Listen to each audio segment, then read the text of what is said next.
vous pouvez modifier par exemple le, hop, si vous faites modifier, vous allez pouvoir modifier un certain nombre d'informations. Admettons, vous changez de nom de famille, voilà, vous pouvez le saisir ici. Donc simplement, vous voyez, vous avez un bouton modifier en bas à gauche. Vous cliquez dessus et là, vous pouvez saisir quelques informations. Euh, donc, par exemple, votre nom, vous allez pouvoir saisir votre adresse email si vous avez besoin, votre numéro de poste en interne, votre adresse postale. Si vous avez déménagé, ça c'est pratique en termes de ressources humaines parce que du coup, ils vont pouvoir récupérer ces informations pour générer des contrats, etc. Voilà. Vous allez pouvoir indiquer le nombre de chevaux fiscaux de votre véhicule pour les notes de frais. Voilà. Et votre numéro de sécurité sociale si besoin. Vous voyez que vous avez trois autres petits champs aussi qui peuvent être intéressants. Ici, vous pouvez saisir un pseudonyme. Alors le pseudonyme, on en reparlera dans un deuxième temps. C'est si vous voulez vous connecter à BIM-Office, en fait, non pas par l'application, mais depuis une application mobile. Donc ça, ce sera plus intéressant pour les conducteurs de travaux qui vont pouvoir faire voilà sur leur tablette, ils pourront mettre leur pseudonyme. Donc par défaut, c'est nom de famille plus nom, plus prénom. Après, si vous avez envie de mettre Toto84, vous mettez Toto84, c'est vous qui le décidez, c'est vraiment personnel. Voilà. Le mot de passe, après, vous pouvez le changer ici. Si vous le changez, vous devez bien entendu le modifier une première fois, puis saisir la confirmation juste en dessous. Et ce mot de passe, c'est le mot de passe qu'on a pour entrer dans... Voilà, pour entrer dans BIM-Office. Tout à fait, exactement, voilà. Donc vous pouvez le changer. Si vous le changez, pensez bien à le noter. Sinon, si vous l'oubliez, bon, Vincent peut vous le réinitialiser. Enfin, en tout cas, l'administrateur. Bon, évitez quand même d'aller modifier, parce que sinon vous allez... voilà, il y a une charte qui est mise en place, ça marche très bien comme ça. Pourquoi je viens dans cette fenêtre? Juste pour vous faire voir ça, pour qu'on comprenne le principe. Vous voyez qu'il y a un petit logo, une petite image de profil. En fait, vous pouvez saisir une photo qui apparaîtra du coup et comme ça tout le monde vous connaîtra. Enfin tout le monde vous connaîtra dans l'agence bien sûr. C'est juste partagé en interne. Donc pour importer une image, vous mettez simplement dedans. Soit vous double-cliquez sur le champ et on va vous ouvrir en fait l'explorateur de fichiers. Voilà. Et là vous allez pouvoir aller choisir une image. Hop. Sinon, alors si en double-cliquant on n'arrive pas à le faire, vous pouvez aussi cliquer sur le petit œil qui est en dessous. Parfois il y a des raccourcis comme ça en TSE qui sont un peu compliqués. Et là du coup en cliquant sur le petit œil, on va vous demander de choisir un format image. Vous pouvez prendre à peu près tout ce que vous voulez comme image, des formats standards, du JPEG, du bitmap, du TIFF, du PNG. Simplement en fait on vous proposera de redimensionner une image pour la remettre en fait dans le petit format carré. Cette image apparaîtra donc sur votre machine, bien entendu, mais aussi sur les outils de chat, par exemple. En interne, on va voir qui envoie un message, etc. C'est juste en interne, par contre, ne vous inquiétez pas, c'est pas partagé, c'est pas envoyé sur les réseaux et autres. C'est juste en interne. Donc, juste pour la forme, moi, si je veux aller choisir une image, où est-ce que je suis? Je vais prendre une image d'exemple, si j'en ai une. Sinon, je vais en trouver une. On va aller quelque part sur le disque, voilà.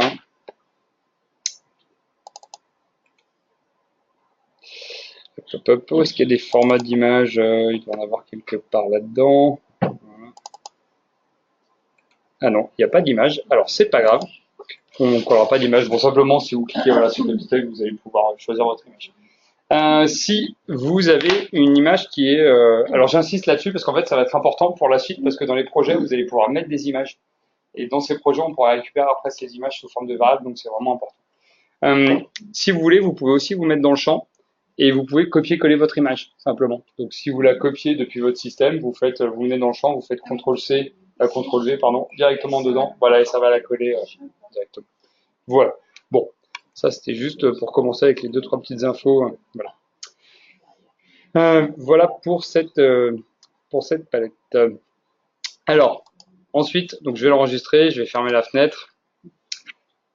On va juste regarder les autres éléments, les autres onglets qu'on a dans la zone d'information. Vous voyez que vous avez peut-être, alors je mets ça au conditionnel parce que c'est pas sûr, un projet qui apparaît ici, qui doit s'appeler, qui s'appelle soit formation avec votre prénom. En fait, ce qui a été fait, c'est qu'il y a des formations qui ont été, des projets, pardon, 2 formations qui ont été créées. Il y a vos prénoms derrière, comme ça, du coup, en gros, vous pouvez manipuler pendant toute la formation sur ces affaires. Et derrière, on pourra simplement les mettre de côté. Donc, en gros, c'est des brouillons pour vous, pour les formations. Donc, vous pouvez vraiment faire, entre guillemets, des boulettes sur ces projets, il n'y a aucun problème. Ça n'aura pas d'impact derrière, c'est pas des projets de production. Ce projet courant, il sera super important parce que c'est toujours le projet sur lequel on va être en train de travailler. Donc, je vais vous faire voir comment est-ce qu'on bascule d'un projet à l'autre. Si vous cliquez sur le nom de ce projet, vous allez voir une petite palette qui va s'ouvrir, qui va vous permettre en fait d'accéder à un certain nombre d'informations, notamment les projets sur lesquels vous êtes déjà connecté récemment. Donc ça, cette palette, elle va être assez pratique. Vous allez pouvoir dire, bon, en fait, je vais vouloir aller travailler là sur le projet, par exemple, de Christelle, parce que je me suis connecté tout à l'heure. Si je sélectionne, je vais pouvoir le changer. Donc là, on aura tous les dossiers qu'on a traités. Voilà, sur lesquels vous êtes déjà connecté historiquement. Tout à fait. Alors, par défaut, cette liste, elle a 5 projets. Donc, c'est-à-dire qu'en fait, vous allez avoir les 4 derniers projets sur lesquels vous êtes connecté, plus le projet actuel. Et si vous vous connectez sur un 6e projet, bah, simplement, il va disparaître de cette liste. C'est juste un raccourci. Donc, je vous ferai voir comment aller retrouver d'autres projets par la suite. Alors, c'est juste pour comprendre le principe. Après, je vous ferai voir comment manipuler un peu plus. Donc, on va regarder par la suite. C'est juste pour faire la petite preview. Vous voyez qu'à droite de cette liste de projets sur lesquels nous sommes déjà connectés, on a des raccourcis vers des outils. Voilà, quand on clique sur le nom du projet, on a cette palette qui apparaît. Et dans la partie droite, vous allez retrouver des raccourcis vers des outils. Vers la fiche information projet, on va voir ce que c'est par la suite. Vers l'annuaire du projet. Alors ça sera hyper important. On va regarder ce que c'est, l'annuaire du projet. Ça va parler à certaines d'entre vous. On va retrouver les autorisations administratives et autres. Alors, vous voyez que dans vos cas, en fonction de vos droits, vous n'avez pas forcément tous les outils qui sont accessibles. Vous en avez peut-être certains qui sont grisés. Par exemple, dans votre cas, vous voyez qu'on a les coûts d'opération et les bases d'honoraires qui sont grisés. Ça dépend vraiment de vos droits d'accès. Alors, non, on n'est pas venu là. Ah oui, alors, allez-y. Ouais, allez-y, définissez le scope comme projet pour on verra après. La biblio, ok.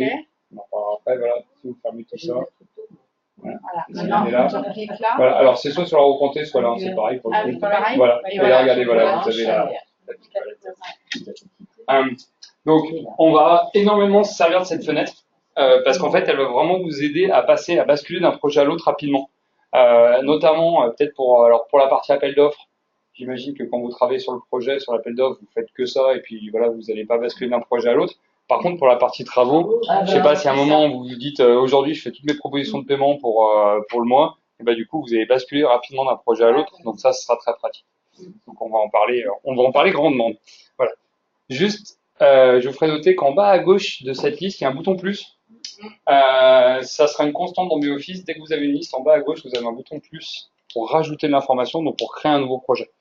Ça, du coup, je sais pas si c'est tout à fait calé des gens en interne qui va créer les affaires.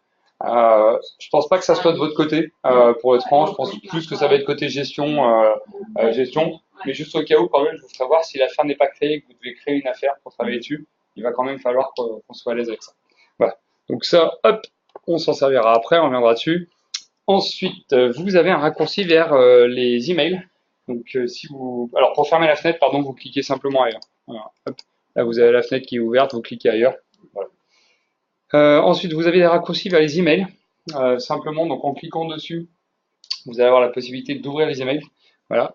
Alors, moi, vous voyez, j'ai pas tout à fait la même interface que vous. J'ai pas la roue pointée qui apparaît, contrairement à vous. Alors, ça dépend. Voilà, ça dépend de comment vous avez ouvert BIMoffice et surtout de l'interface que vous avez, enfin de la résolution que vous avez sur les écrans. Donc là, du coup, il doit nous manquer un tout petit bout d'interface. Ne vous inquiétez pas. Si vous cliquez dessus et que vous avez cette palette qui s'ouvre, regardez, vous avez un bouton qui s'appelle Mail qui vous ouvre exactement la même palette. Donc, là, du coup, c'est juste pour info qu'on va retrouver ces mails à ce niveau-là. Il y avait une discussion à savoir si vous envoyez les mails depuis BIMoffice ou depuis votre mailer habituel. Donc ça, je ne sais pas si c'est tranché encore. Il faudra qu'on fasse un point avec Vincent pendant la session de formation. Parce que vous avez la possibilité d'envoyer vos mails depuis BIMoffice. Voilà. Et notamment pour la partie appel d'offres, ça va grandement vous aider, puisque c'est-à-dire que du coup, vous pourriez très bien imaginer faire tous vos mailings appel d'offres directement depuis BIMoffice. Et ça sera synchronisé, bien entendu, avec votre mailer habituel. Voilà. Donc, du coup, ça, c'est une des nouveautés de la version 5. Voilà, les deux, en fait, parce que les deux sont synchronisés. Donc, vous envoyez un mail depuis BIMoffice, tu le retrouves dans ton mailer et inversement. Ouais, tout à fait. Et l'avantage de le faire avec BIMoffice, par contre, c'est que vous allez pouvoir le partager. Parce que là, pour l'instant, le petit inconvénient, j'imagine, de vos boîtes mail, c'est que si vous recevez un mail, pour le mettre à disposition de vos collègues, bah, vous le forwardez. En gros, vous le réexpédiez. Alors que depuis BIMoffice, vous allez pouvoir dire ce mail, il fait partie de ce projet, et automatiquement, tous les collaborateurs qui travailleront sur ce projet auront accès à ce mail. Donc au moins, ça évite les forwards à tout bout de champ. Voilà, donc c'est plutôt pratique. Donc ça, du coup, voilà. Alors, on n'aura peut-être pas tranché à la fin des 2 jours, mais on en discutera. Voilà, on en discutera avec Vincent et on verra ce que vous pouvez déjà au moins envoyer comme email de BIM-Office. Donc ça, pour l'instant, on va le fermer. Avant-dernière petite zone, une zone verte dans laquelle vous voyez un nombre de documents non lus. Ou pas, vous avez peut-être 0 document non lu. Là, moi, j'en ai 49. 48. Alors, qu'est-ce que c'est que ces documents non lus? Ouais. En fait, on est d'accord que BIM-Office, c'est une base collaborative. Donc, du coup, quand il y en a un de vous de l'agence qui crée un document sur un projet sur lequel vous avez le droit de travailler, on va vous alerter sur le fait qu'il y a un nouveau document dans le cadre de ce projet. Et donc, tous les documents, vous allez bien entendu pas être obligé de tous les consulter, mais juste vous allez être alerté sur le fait qu'il y a un nouveau document qui a été créé dans le cadre d'un de vos projets. Donc, Du dossier. du dossier sur lequel vous travaillez, mais aussi de tous les dossiers. Ah oui. Donc là, moi, en l'occurrence, sur les projets sur lesquels je travaille, j'ai 49 documents que j'ai pas encore consultés. En fait, sur n'importe quel dossier. Oui, ça peut être, bien sûr, c'est sur tous les dossiers à partir du moment, en fait, où tes collaborateurs ou ton compte utilisateur fait partie du dossier. Voilà. Donc c'est juste ça le principe. Ça plus à lire, quoi. Alors non, c'est une alerte. Non, vous n'êtes pas obligé de le lire. Oui, mais après, oui. Alors après, pour le coup, si par exemple, j'ai une bêtise, il y a un contrat, il y a une note d'honoraires qui est générée. Si de toute façon vous n'avez pas le droit dans les notes d'honoraires, on va pas vous alerter sur le fait qu'il y ait une note d'honoraires. C'est juste sur les modules sur lesquels vous avez le droit de travailler qu'on vous alerte. Voilà. Qui sont censés, par exemple, il y a un économiste qui a fait son CCTP, on va vous indiquer automatiquement avec cette petite puce bleue qu'il y a un nouveau CCTP sur ce lot. Voilà, c'est juste pour ça. Et même la mise de documents externes aussi. Comment ça? C'est-à-dire, par exemple, PGC, par exemple, oui. qui est arrivé. Oui, il a été scanné ou on l'a eu par PDF. Oui, tout à fait. Et ça fait partie aussi. Exactement, parce que du coup, tant que tu l'auras pas consulté, on dira, bah voilà, il y a un nouveau document dans l'affaire, il faudrait que tu ailles le consulter. Alors, c'est juste pour information, hein, il n'y a aucune obligation, mais voilà, on vous alerte sur le fait qu'il y a toujours des nouveaux documents sur les affaires. Pour les consulter, ces documents, vous voyez, hop, alors, je vais juste réduire ça. Donc, soit, hop, si je clique sur la palette, j'ai un menu qui va se dérouler, qui va me permettre d'aller créer un nouveau document, bon, ça on en parlera par la suite.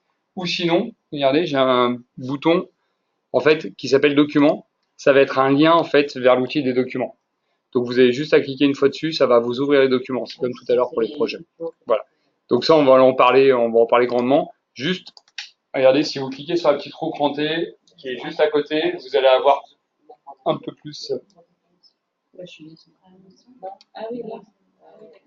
Si vous cliquez sur la roue crantée, vous voyez que vous avez beaucoup plus de. Tout ce qui est en gras, c'est ça? Pardon, excusez-moi, merci. Je sentais venir. Donc là, dans la roue crantée, on peut se tutoyer hein, pour le coup. Enfin voilà, je tutoie tout le monde d'habitude, c'est plus simple. Hein, voilà. Donc si vous cliquez sur la roue crantée, vous voyez que vous avez des raccourcis. Vous avez la possibilité d'aller créer un nouveau document, un nouveau traitement de texte, un nouveau tableur. Vous allez accéder à la liste des documents. Voilà, juste à côté de documents non lus. Voilà, on va vous alerter et là vous allez retrouver un certain nombre de. Non, là c'est juste un raccourci. Mais regardez pour information, par exemple, vous êtes capable de lui demander, bah montre-moi tous les documents non lus. Et comme ça, il vous ouvrira une palette avec tous les documents non lus. Non, après, voilà. Sur la roue crantée, voilà, il y a voilà, là du coup, vous ne trouverez. Là, ça va vous ouvrir uniquement les documents que vous n'avez pas consultés. Voilà. Et là, vous avez la liste. Bon, on va en reparler. Donc, si vous n'avez pas encore de documents non lus, forcément, il va vous ouvrir une liste vide. Et après, donc, on va vraiment passer un peu de temps dans l'arborescence pour voir comment vous baladez dans ces dossiers et voir comment les ouvrir. Dans la comptée là. Non lu. Non. Au milieu. Voilà. Et là, du coup, tu vois, ça va te montrer tous les documents que tu n'as pas lus encore sur les différents projets sur lesquels tu travailles. Après, je ferai voir quand même des raccourcis pour vider tous ces documents non lus parce que vous n'allez pas forcément tous les consulter. Non, tant que tu ne vas pas les consulter, il va te dire non, tu les as pas lus. Voilà. Mais du coup, il va avoir plein de raccourcis qui vont être super pratiques, notamment dans les recherches. Tu vas pouvoir lui dire, par exemple, montre-moi tous les documents qui ont été créés dans la semaine. Comme ça, du coup, vous pouvez rapidement les consulter, puis après dire, c'est bon, je les marque comme lus et ils vont disparaître. Donc ça, on va en reparler grandement avec les documents. Voilà. Et bon, je commence vraiment avec les outils secondaires, mais bon, c'est juste pour l'interface. Et dernier outil, vous avez un fil de discussion. Alors là, du coup, c'est juste, il n'y a qu'à cliquer sur la zone rouge qui s'appelle aucun nouveau message. Alors ça va être hyper pratique. C'est une zone de chat. Alors dans la version 4, voilà, c'est un Skype, sauf que c'est un Skype un tout petit peu plus intelligent parce que tu vas pouvoir annexer par exemple un document et lancer une discussion sur le document. Par exemple, je mets en place un marché de travaux. Je vais avoir l'avis du conducte de travaux puis peut-être de l'économiste. Je prends le document, je lui dis tu lances un fil de discussion et automatiquement du coup on va créer une discussion sur ce document. Et les intervenants pourront aller annoter le document, etc. Donc c'est plutôt intéressant. De quoi? On se parle plus. Alors non, mais du coup ça peut être intéressant pour le suivi, tu vois, parce que typiquement les conducts de travaux qui sont jamais là, tu as besoin d'avoir un avis sur un document, tu le demandes, ils vont pouvoir le retrouver à l'extérieur. Donc ça c'est juste pour voir le raccourci. On en reparlera quand on aura généré du document, parce que là pour l'instant on n'a pas fait grand chose, c'est juste baladé. Par exemple, on va mettre en place, je sais pas, un marché de travaux demain, on viendra lancer une discussion, on verra comment s'en servir. Depuis cette fenêtre, juste pour info, vous retrouvez ici, vous êtes capable de limiter, vous avez des filtres dans les fenêtres. Donc là, je vous laisse le rouvrir. Et si vous regardez en haut à gauche, vous avez un thème qui s'appelle projet. Par défaut, il vous fait voir toutes les discussions de tous les projets. Mais vous pouvez très bien dire, en fait, montre-moi par exemple uniquement les discussions que j'ai dans le cadre du projet formation, du projet formation Christelle. Donc, vous pouvez comme ça limiter la liste. Ça va être assez pratique. On va en reparler derrière. On verra comment est-ce qu'on les crée ces discussions. Voilà. Et enfin, vous allez trouver un petit point d'exclamation qui est tout à droite de l'écran. Le point d'exclamation, gardez-le bien en tête, il va pouvoir vous aider, en tout cas au départ, c'est l'aide en ligne en fait. Voilà. Donc en fait, vous avez une question sur un outil, par exemple, regardez, je vous n'importe quel outil, la liste des projets, je vais cliquer sur le petit point d'interrogation. Vu que c'est la première fois que je lance depuis cette session, il me demande juste avec quel navigateur web je vais ouvrir, puisque c'est une page web en fait. Donc là, si je lui dis par exemple Chrome, du coup, il me lance Chrome et il va m'ouvrir la page web concernée. Ouais. Donc là, du coup, ça c'est vraiment pratique. Voilà. Donc là, du coup, moi par exemple, j'étais sur la liste des projets. Donc là, il suffit juste que tu sélectionnes le navigateur, je sais pas lequel tu as l'habitude d'utiliser, et comme ça, du coup, vous allez tomber sur la page concernée avec l'outil qui était ouvert. S'il n'y avait pas d'outil ouvert, il vous ramène en fait à la racine du site web, qui est l'installation et la maintenance du serveur. À gauche, vous avez l'arborescence, vous pouvez vous balader d'une page à l'autre très facilement. Alors, l'intérêt de cette aide, c'est qu'elle est dynamique, donc c'est vraiment une page web. Donc ça veut dire que si vous avez une mise à jour qui est faite sur BIMOffice, l'aide sera directement mise à jour, enfin l'aide sera liée à la version de BIMOffice que vous avez installée. Est-ce qu'il y a des adeptes des raccourcis clavier dans cette formation? Ah ouais. Ok, alors. Je vais être malheureuse parce que sur Word, j'en ai beaucoup. Alors, il y en a, pour le coup, il y en a dans BIMOffice aussi, et puis on peut les retrouver. Alors après, voilà, c'est pas forcément les mêmes, mais voilà, c'est propre. Voilà, mais là, pour le coup, non, c'est vraiment propre à BIMOffice, parce que il faut que l'environnement soit commun Mac PC, donc du coup, on a des raccourcis spécifiques. Si vous voulez retrouver cette aide, vous faites simplement F1 sur votre clavier, et ça vous ouvre le navigateur web sur l'outil concerné. Voilà. Donc ça, c'est le premier raccourci F1 qu'on va voir aujourd'hui. Alors, là, on a juste fait la base de la base. On va maintenant aller dans un vrai outil. On va aller dans la liste des projets. Donc, pour aller dans la liste des projets, donc soit, on est d'accord, je peux aller ouvrir l'outil projet directement qui se trouve dans le bureau. Soit au cas où, par exemple, je suis dans l'appel d'offres, je veux changer de projet, je vais pas aller m'amuser à aller dans le bureau au projet. Regardez, quand on est dans la liste des projets ici, j'aurais pu très bien sélectionner un autre projet sur lequel j'ai travaillé et lui demander soit liste des projets, soit directement définir projet quoi. Donc liste des projets, en fait, ça va me rouvrir l'outil de liste des projets sans pour autant retourner dans le bureau. Donc, au lieu de refermer. Voilà, au lieu de fermer ton module, tu es dans les travaux, tu veux changer de projet, plutôt que de fermer ton module, aller dans le bureau, ouvrir la liste des projets, tu vas juste dans ta liste des projets qui se trouve en haut de ta zone d'information, tu fais liste des projets et ça trouve l'outil directement. C'est plutôt pratique. Alors, cette liste des projets, excusez-moi, elle va varier en fonction de de vos droits d'accès, encore une fois.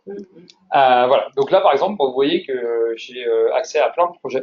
Vous n'avez peut-être pas accès à tous les projets, mais uniquement à un projet. Donc en fait, là, c'est les projets sur lesquels on a mis votre compte utilisateur comme collaborateur du projet.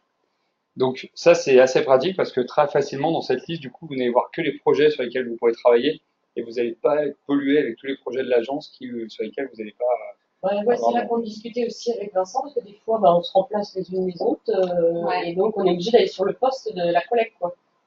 Alors non, pas forcément. Tu pourrais très bien, on pourrait très bien te mettre ponctuellement sur le projet. Tu vois, par exemple, il y a le responsable du service qui dit, bah voilà, il me manque quelqu'un sur cette opération. On va te remettre sur le projet ponctuellement le temps que ta collègue revienne. Il faut demander. Voilà, alors voilà, alors ça, soit ça, voilà. voilà, ou alors sinon, ça veut dire que du coup, en termes de droit d'accès, il faudrait peut-être changer le principe et donner les droits à tout le monde et mettre tout le monde dessus.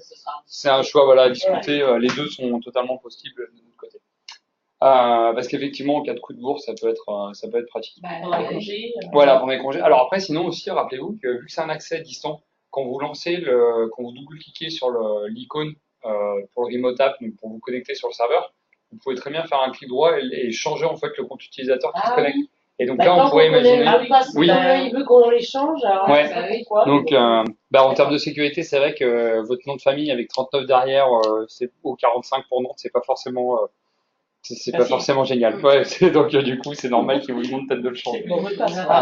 Donc ça a discuté. En tout cas, de toute façon, avec Vincent, il m'a demandé à la fin de la formation qu'on fasse un point par rapport aux éléments justement à discuter. Et ça, peut-être que c'est effectivement un des points à discuter.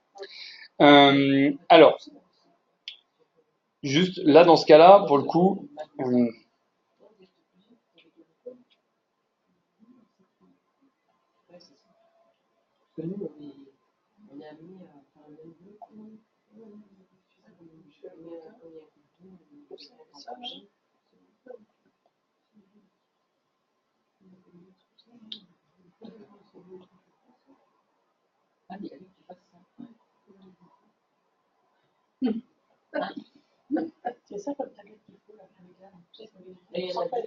ça c'est plutôt pas mal. Ouais. C'est juste que par contre, ça glisse trop et donc du coup, moi déjà à la base, j'écris comme un cochon et là du coup, ça ressemble à rien du tout là. Ah c'est pire, ouais, c'est clair. Alors si, il y a des applis qui te permettent, en gros, si tu veux, la zone de clavier, au lieu de devenir un clavier, c'est une zone dans laquelle tu écris. Et ça marche plutôt bien, mais il faut vraiment écrire à la base bien. Ouais. Moi, j'écris pas assez bien pour ça, donc voilà. Après, sinon, voilà, avec Siri, ça marche très bien. Il faut juste avoir du réseau. Et moi, par exemple, sur les chantiers, je sais que je m'en servais. Et quand tu es au 4e sous-sol et que t'as pas de réseau, bah Siri marche plus. Donc du coup, voilà. Donc cette liste des projets, du coup, finalement, pour l'instant, on va pas faire grand-chose. Je vais juste vous faire voir comment ouvrir au moins la fiche information projet. Donc là, vous voyez que dans cette liste, alors vous voyez à mon écran parce que dans le vôtre, ça sera pas très parlant. Vous avez un projet qui est grisé. C'est le projet courant. C'est le projet sur lequel on travaille. Donc là, moi, en l'occurrence, vous voyez, c'est le projet de formation. C'est bien l'affaire qui apparaît ici, dans notre zone d'information. C'est le projet sur lequel on est en train de travailler. Si vous voulez changer de projet, bon, dans votre cas, pour l'instant, c'est pas forcément faisable. Il suffit juste de le sélectionner et de cliquer sur le bouton définir projet courant. Donc là, par exemple, je vais dire, je veux travailler sur le projet de Christelle. Hop, je vais simplement le définir comme projet courant. Et là, vous voyez, du coup, c'est le projet de Christelle. Voilà. Alors, vous pouvez être à plusieurs à travailler en même temps sur un projet. Il n'y a aucun souci, vous pouvez très bien être tous connectés sur le même projet. Le principe, c'est que par contre, vous n'allez pas pouvoir modifier, bien entendu, la même information en même temps. Voilà, c'est logique. Donc du coup, c'est le premier connecté à la fenêtre de modification qui va prendre le droit. Par exemple, on ouvre tous les deux en même temps la fiche information de ton projet. On pourra moi, je pourrais la modifier si je clique sur le bouton modifier avant toi et inversement. Voilà, c'est juste premier connecté, premier servi. Voilà, exactement. Par défaut, vous arriverez en lecture dans une fenêtre et après, vous pouvez passer en modification pour saisir des informations s'il y a besoin. Donc, comment faites-vous pour rentrer dans la fiche information projet? Alors déjà, en changeant de projet, vous voyez, il me demande de confirmer. Alors, vous allez souvent avoir des alertes comme ça qui vous demandent de confirmer les changements, etc. C'est bien au départ, mais pour le coup, pour être franc, si vous changez de projet, vous changez vraiment de projet. C'est une action utilisateur. Vous avez sélectionné votre projet, vous êtes allé cliquer sur le bouton définir projet. Donc si vous voulez pas, voilà, vous cochez simplement la case de plus affiché, comme ça vous aurez plus ces alertes. Voilà. Donc c'est juste pour la forme. Voilà, parce que à force d'être trop alerté de temps en temps, c'est un peu pénible. Alors oui, tout à fait, voilà, c'est le principe, t'es obligé de le définir comme projet courant. Alors justement, là tu vois, le thème il est un peu caché, enfin il est en bas à droite. Si pour les adeptes des raccourcis, dans le clic droit, vous pouvez aussi faire définir comme projet courant, ça fait exactement pareil. Et c'est quand même un peu plus rapide. Là, je vais pouvoir faire un Donc après, on les retrouvera dans la liste de tes dans la projets liste sur des lesquels tu projets, t'es connecté. voilà. Exactement, sur lesquels tu t'es connecté. Voilà. Voilà, oui. Ah, je suis pas la même chose. Donc là, du coup, on a bien défini notre projet enfin, moi, j'ai défini notre projet formation comme projet courant. Alors, de toute façon, vu que vous n'en avez qu'un seul, il doit déjà être défini comme projet courant. Alors oui, parce qu'on n'est pas dans cette liste. Regarde. Alors regarde, on est dans la liste des projets, voilà. Et là, c'est depuis cette liste où tu peux le faire dans le clipboard. Voilà. Alors après, je vous ferai voir la raccourci dans la liste, dans le navigateur. Donc donc une fois qu'on a défini comme projet courant, il va falloir que je vous fasse voir une fiche qui s'appelle la fiche information projet. Ça, c'est vraiment important, c'est la base de tout. C'est là-dedans où vous allez saisir, où il y aura de saisie l'adresse du projet, le nom du client, etc. Donc, comment est-ce qu'on fait pour rentrer dans la fiche information projet? Soit vous double-cliquez dessus, soit vous faites juste un clic droit et vous faites modifier. C'est exactement pareil. Et là, vous rentrez dans cette fiche information projet. Alors, mais on n'a pas beaucoup de choses. Ouais, alors c'est normal. Alors, c'est très bien pour le coup parce qu'on n'a pas forcément besoin des autres. Par contre, on aura besoin de la barre d'outils qui est en haut, donc ça nous suffira pour la formation. Et là, par exemple, dans ton cas, Olivier, tu vois, tu n'as même pas assurance. L'assurance, c'est tout sur la partie travaux, donc ça, il faudrait peut-être que. Comment Ça fait 3 quarts d'heure qu'on a commencé. À 8h30, on a commencé. Oui. C'est qu'au début, c'était 9h30. Au début, on avait dit effectivement 9h30, mais il y a Vincent qui m'a dit non, on commence à 8h30. On a commencé, mais tu te connectes, et puis tu seras en route. Non, mais j'ai pas réussi à vous joindre. Ça marchait pas tout à l'heure. Avec votre téléphone. Ouais. Donc, dans cette fiche information projet, on va déjà travailler sur le. Oui, alors de quoi elle s'en compose cette fenêtre? En haut, une barre d'outils dans laquelle. Ah voilà. Ah, là, il y a d'un coup de 2 personnes. Bonjour. Qui est-ce? Là, je vois Marie-Claude. Ouais, je vois Marie-Claude qui est connectée. Tu nous entends? On t'entend. On entend du bruit en tout cas. Marie-Claude? Bon.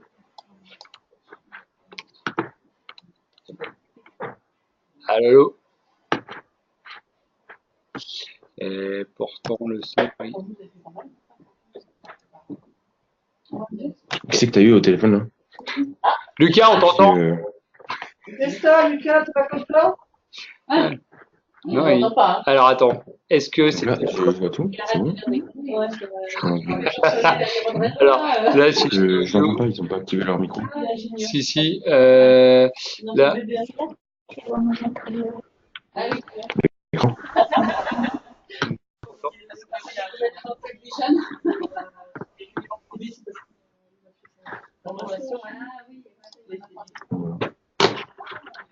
Mais moi, là, ils m'entendent, je pense. Ah, tu vois. Ah, ils m'entendent. Oui, on t'entend. Je crois qu'il nous entend pas.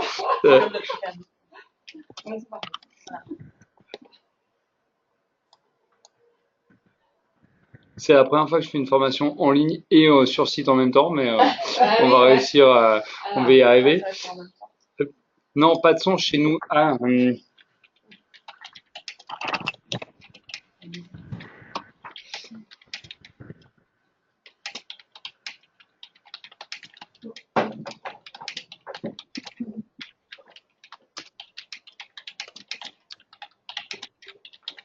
Ah.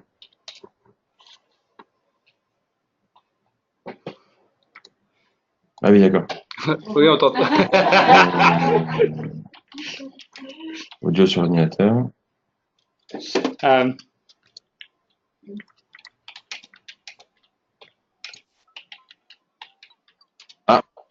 Ouais. Vas-y, parle. Ouais, tu nous entends? Ah, c'est bon. Bon, nickel. Ouais, c'est bon. Voilà. Bon, désolé, du coup, c'était marrant en fait, on s'entendait. Mais... Bonjour Marie-Claude, comment vas-tu? Ça va, ça va. Ça va? Vous avez commencé par moi? Alors, ouais, mais on a juste commencé avec l'interface de base, donc du coup, vu qu'on s'est déjà vu quelques fois, Ça devrait aller pour toi. En fait, c'est Vincent voulait qu'on commence à 8h30 et vous n'avez pas dû avoir l'info. Non. Et non, on n'a pas eu l'info. Désolé. Bon, de toute façon, là, on en est. Regarde, là, tu vois mon écran, tu vois, on en est qu'à la fiche information projet, donc c'est pas, on n'a pas. Ouais, mais ça, tu Voilà. connais par cœur, Marie-Claude. Normalement, là-dessus, ça devrait aller.